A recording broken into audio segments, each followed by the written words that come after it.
You're listening to the Monday Night Community Show with Daniel on BRFM. This is the Daniel Monday Night Community Show on demand through YouTube. Thank you very much for choosing to listen to us through this method.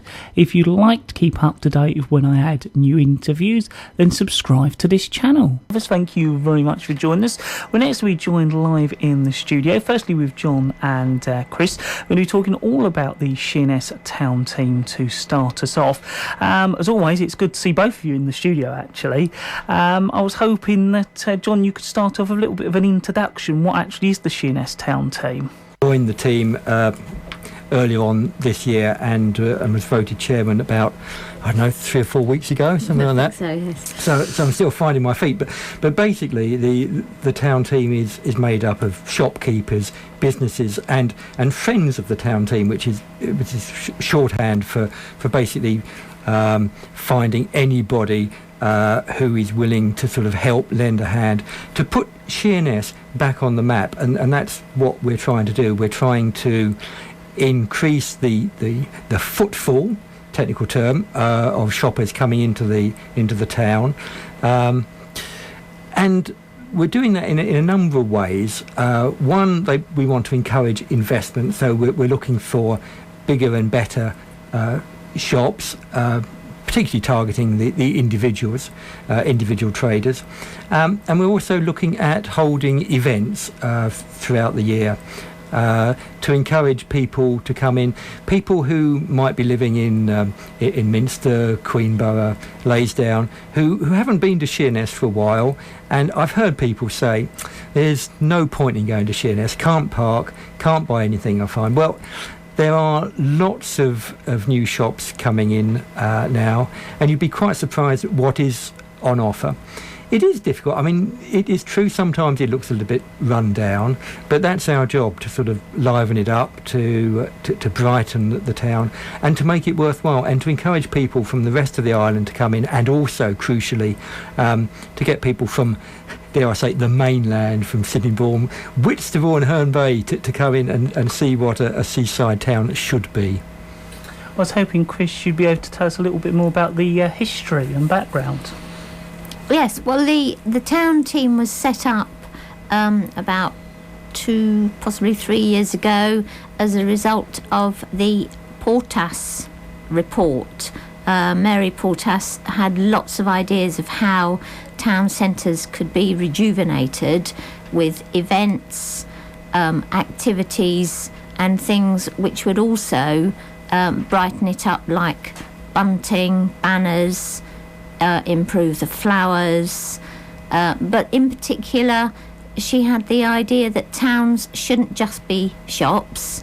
There should be things for people to do, and cafes, places for people to meet, which online shopping is all very well, but you don't meet people when you're online shopping. To meet your friends and make the town a pleasanter place for you to meet up people, so that we would, in the summer, put on music, have all kinds of parades and activities, and try and give the idea back that Sheerness is a seaside town.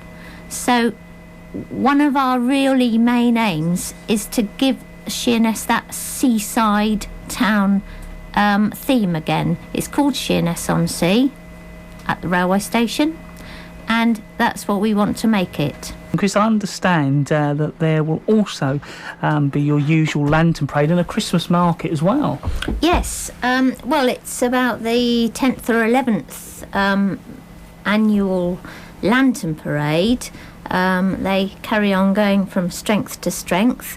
This year we've got lots of the Sheerness schools taking part, as well as the Beavers and the Cubs and the Scouts and some rainbows.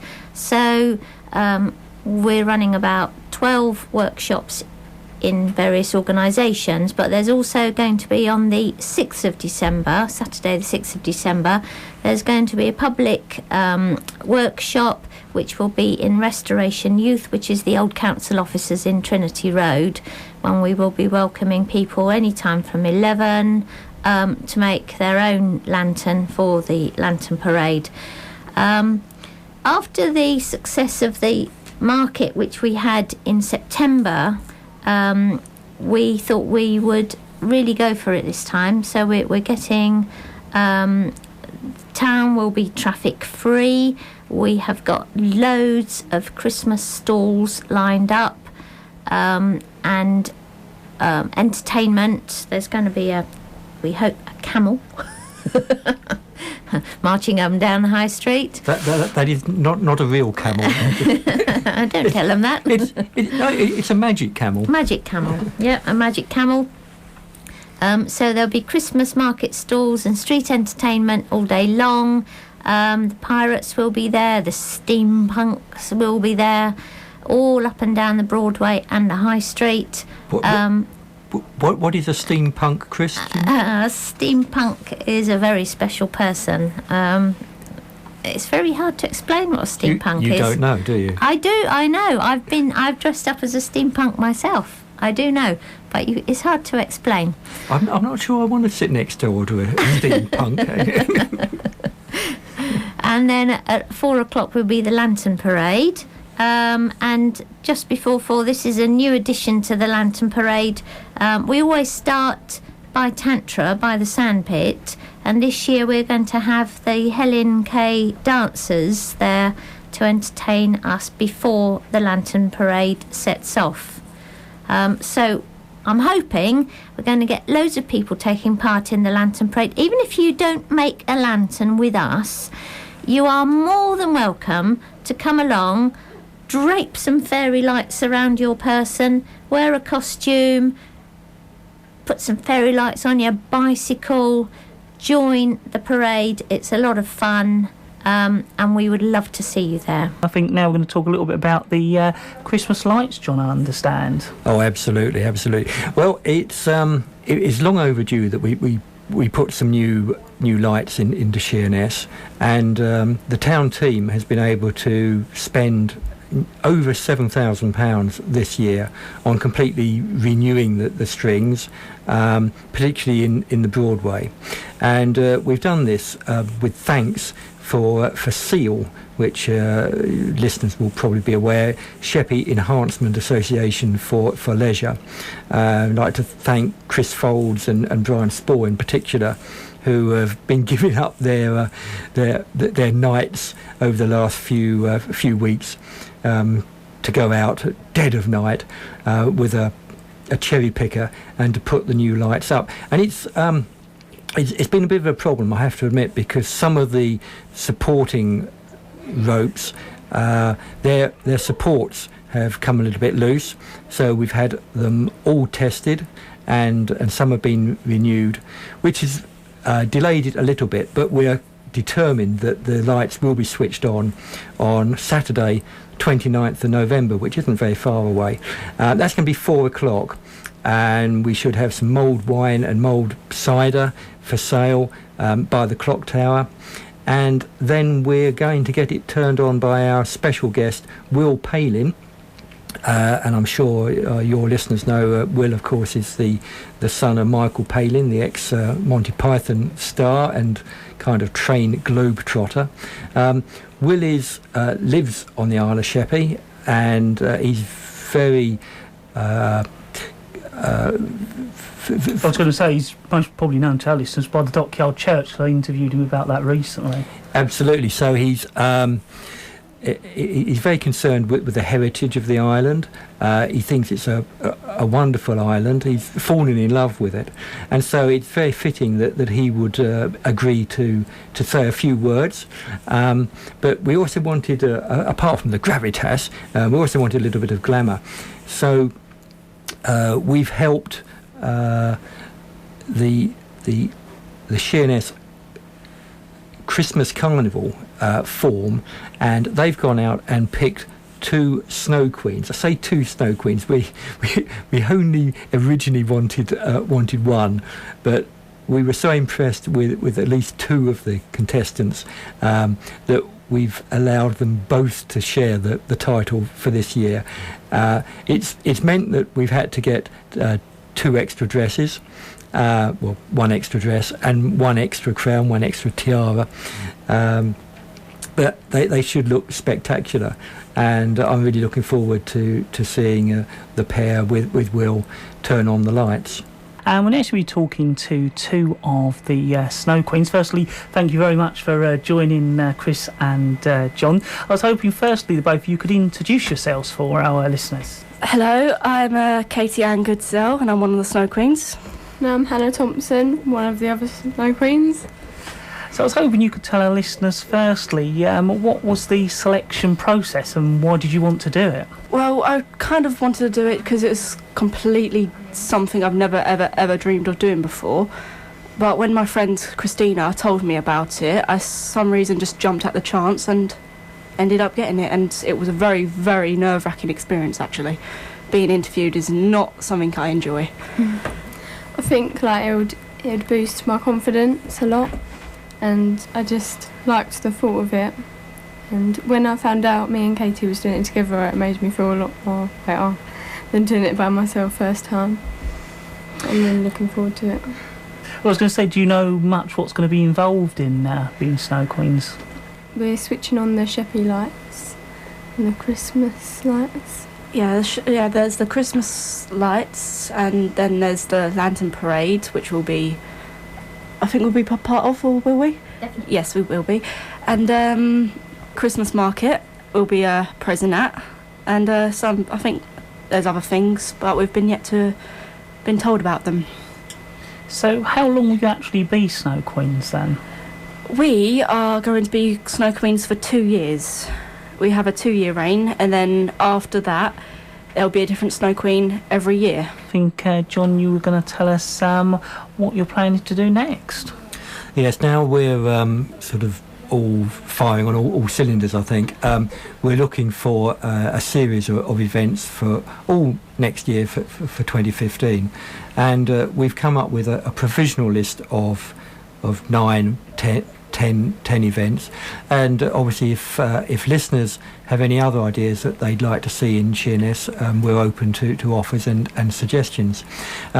We thought we'd start in April, which is obviously when the Easter holidays start and holiday makers start coming back onto the island. So we thought we'd start with a giant Easter egg hunt right up and down the high street, and possibly we've suggested having a teddy bear parachute jumps as well. It's just sort of odd sort of things to get people talking about the island.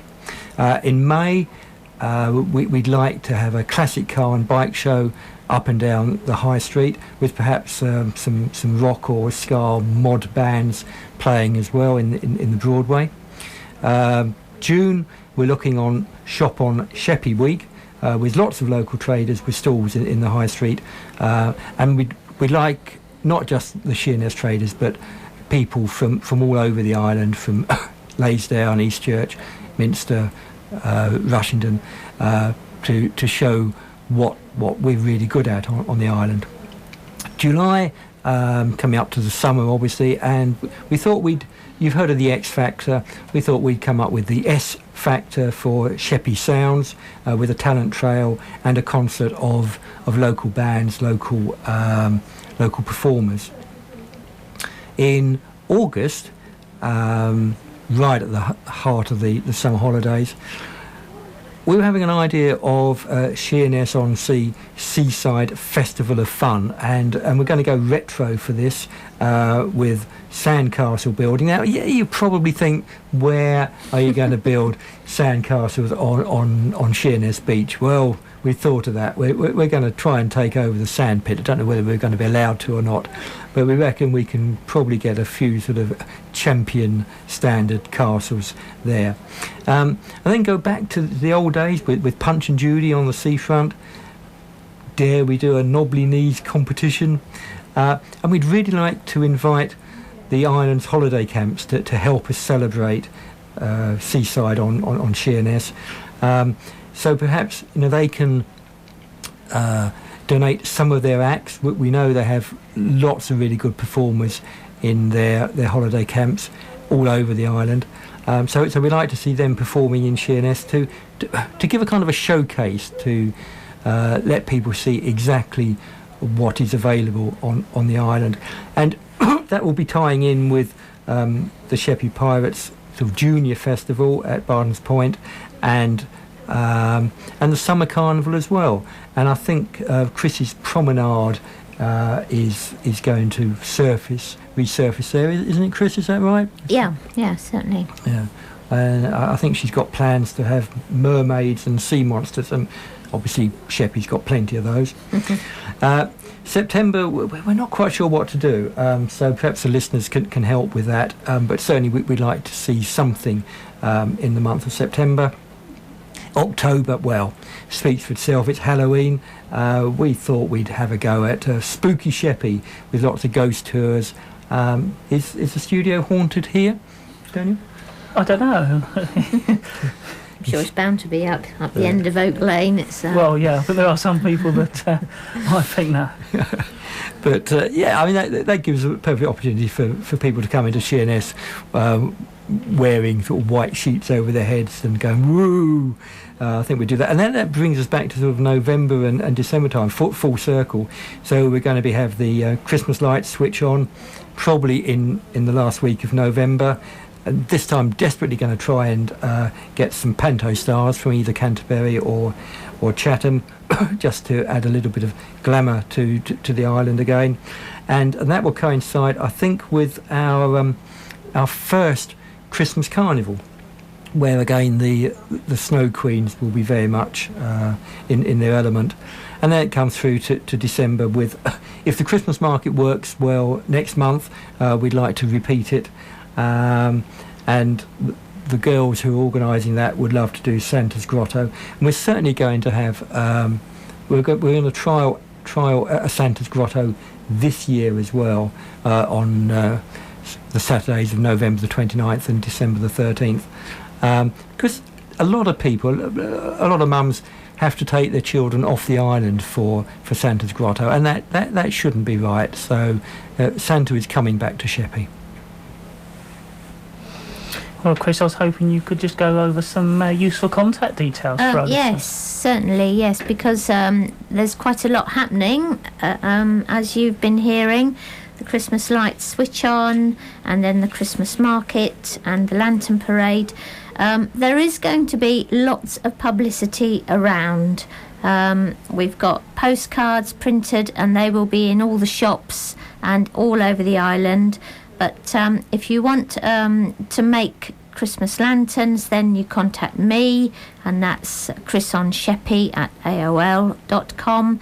If you would like to have a market stall, then you contact June Collins, and that's june@anonymar.co.uk. I'm not going to spell it out, but it'll probably be on Daniel's website, I expect. Yeah, we can add that to it. And as I said, it'll be on postcards around the place. There'll be posters, there's going to be banners, so there shouldn't be any excuse for people not knowing that the place to be on December the 13th is in Sheerness High Street. Well, I'd like to thank you both very much for coming along and telling us all about the lights, the lantern parade, and of course the Sheerness Town team as well. Thank you, Daniel. Thank you.